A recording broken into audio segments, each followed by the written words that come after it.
Humans just generally like symmetry and tidiness. Which doesn't even relate to actual OCD much, but people are ignorant and naive. What is extremely rare but people think it's very common? Shark attacks. I live in Perth, supposedly one of the shark attack capitals of the world. Sure, we see them occasionally. But actual attacks are very rare. Becoming a successful YouTuber. I am actually surprised at how many people can make a living on YouTube. It is almost an alien concept for a person who grew up watching skateboard fails on the original platform in 2005. Hitting a jackpot. That's why casinos exist and are hugely profitable. Hell, late last year in my city a woman won $1.2 million just on a slot machine at a local bar. Great for her, but you know it leads to an increase in people burning through their paychecks on those machines. Big dicks. At work right now, so I'm not googling the stats, but if you've ever had the pleasure of perusing through the Craigslist personals, you should, it's gold. There are a ton of women wanting a guy with at least a 9-inch slong. 9 inches must be larger than 90% of porn stars. That's your bottom limit? You have no idea how rare a dick over 9 inches long is. A woman's water breaking during pregnancy. It only happens outside of the hospital like 15% of the time, but in the movies it's always the dramatic telling of when a baby is coming. My wife's water broke while she was getting ready for work one morning. Just as she was about to leave she thought she had peed herself, but it kept trickling. She put on a pad and dry cloths, and went to the hospital out of caution. 15 hours later our son was born. The fit guy laughing at the fat newbie at the gym. When I was fat getting into shape, I got nothing but positive reinforcement from these guys to never give up and keep going. My fat friends were paranoid people, and assumed people were laughing at them. In reality, gym goers were just being social and laughing about their conversations. Based on movies, I'd say architects. Every professional worker in movies is an architect who goes to work every day with rolled-up drawings hoping they're ready for the big presentation that will make or break their career. The female version of this is a journalist at a magazine or art gallery curator. Art gallery curator. Ah yes, she'll walk up behind you while you're staring at a piece, and comment on how this painting means something while not making any eye contact with you. If you manage to offer your own, correct interpretation of the painting, that means you've found true love. People actually eating Tide Pods. Probably just a few idiots that the media latched onto. My local news station had a story about it a few days ago, investigating whether retailers were locking laundry detergents now in an attempt to stop people eating them. It was a 10-minute segment, with voice-overs in the background of a clip of a couple dumbasses trying to eat one and promptly spitting it out and vomiting. In the course of about 10 minutes, they played video evidence probably half a dozen times. It was all the same video, and the same 5-second clip from that video, over and over and over. They couldn't find any other proof. Granted, I know YouTube is taking down Tide Pod videos, but I think this was before YouTube's ban, and even if it's after, they had to have tried to find at least one other video, and failed.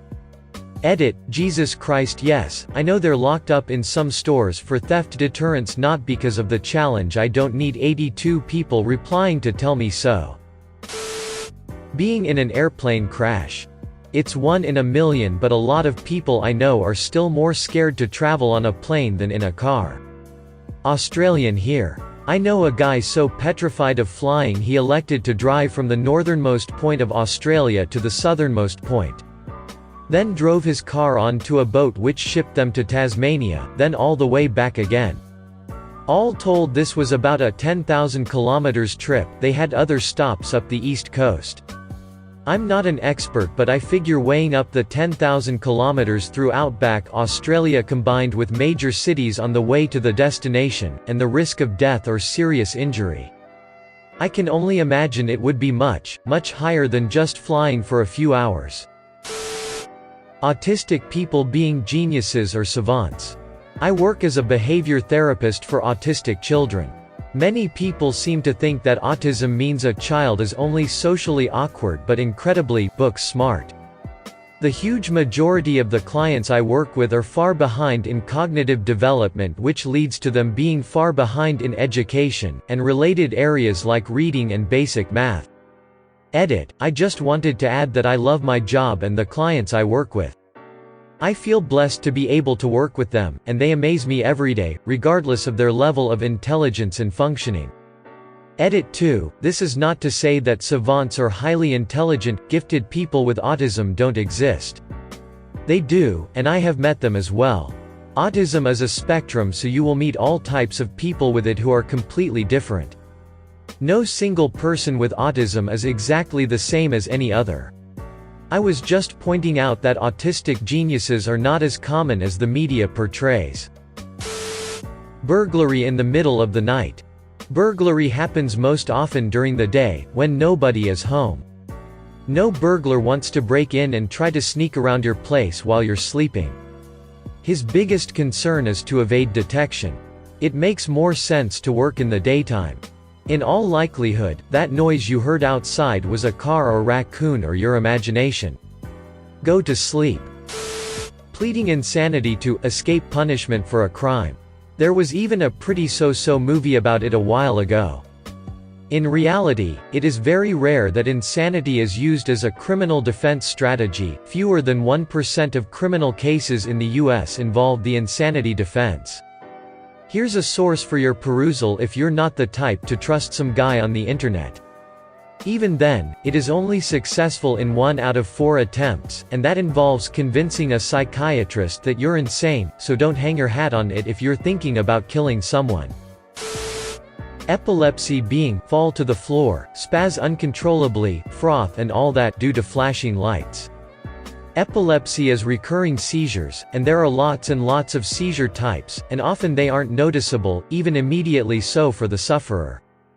Triggers for these seizures are more likely to be hyperventilation, stress, alcohol or sleep deprivation, or stuff like that, rather than strobe lights. Epilepsy is also pretty common, and it's likely you go to school or work with someone who has it, in a reverse of the title. Ironically for this post though, the kind of epilepsy I have does have the stereotype. Go figure. I'm gonna go with T-Rex fossils. I at least thought they were rather common since my local museum had like 3. There are something like only 4 dozen ever found in the world, and only about 12 skulls. Edit, guess it is about 50, I was going on memory. Still a bit low if you ask me considering how much we talk about dinos.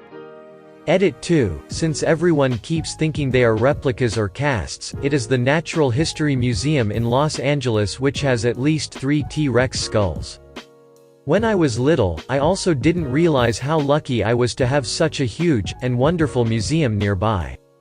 Now we have the Endeavor right next to it. Being able to make it as a musician or actor or many other creative jobs. And by making it, I mean being able to earn some serious money or even just to make a living by just performing and not doing anything else. Most of the time, you will have to have multiple side projects that only roughly are related to actually performing.